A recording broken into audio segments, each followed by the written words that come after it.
Hello, everyone.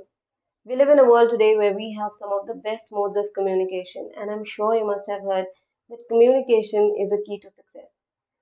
In this video, I'm going to highlight what happens when we disturb the order of institutional discipline, the challenges faced by these ICE agents, and the international conflicts caused due to this immigration mess. In my previous video, I have mentioned that I witnessed a time where suddenly a lot of youngsters, not only from India, but our neighboring nations, they opted for overseas education and careers. Most of them, they came from these middle class families. A lot of people, they were influenced by media and they simply wanted to grab the opportunity. So they approached these consultancies where they were promised that their admission, education, and their jobs will be taken care of. So once they reached overseas, the first challenge they faced was that of accommodation. And this challenge did not come from the European people. It came from those who are from their own home countries and are based overseas. Sometimes the demands that they kept in front of these students and immigrants were unrealistic. Few stories which I came across were quite obnoxious. So I'm not going to get into details here. Only those students and immigrants who experience something really worse while finding accommodation for themselves overseas, they can go ahead and share their experience. And yes, you can hide your identities if you want to. This issue is directly related to the topic of asylum. And today we are having a lot of conflicts related to this topic.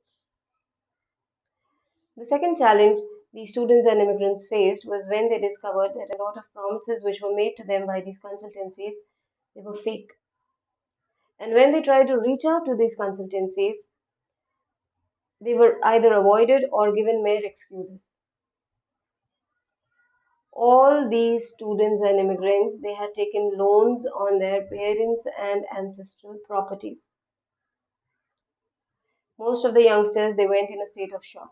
They were not dealing with one emotion at a time. There were these multiple emotions which were gushing. They were thrown in this loop of overthinking and then they were mentally and emotionally blocked. Imagine we are moving in an elevator and suddenly we experience this jerk. None of us are prepared for it. In fact, most of us will develop a phobia if we experience something like this in our lives. What I'm trying to tell you here is that we all have these fragile boundaries, and when somebody tries to invade these boundaries, or when we experience something worst in our lives, it affects our nervous system. In a way, we all have seen it when we had these sudden deaths in our families. But by the time we have our friends and family members with us, for all these students who were stuck in the gridlock, they experience this overwhelming fear of abandonment. Most of our laws are designed to protect these boundaries. It's not only about an individual, but institutional boundaries as well.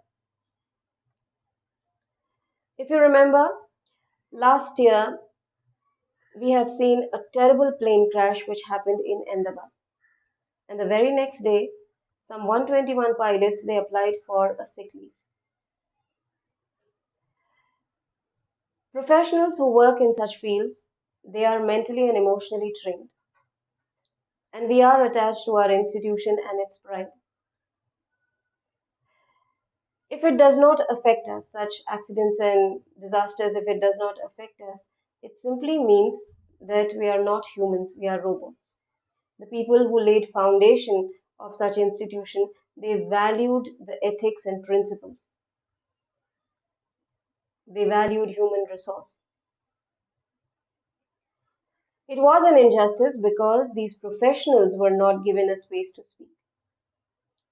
There was another incident when somebody shared a video on social media of a techie who was found abandoned on the streets of Bangalore, again, a smart city. When asked, he said that he worked in Frankfurt. When this video went viral, there were a lot of people who worked in this field of information technology.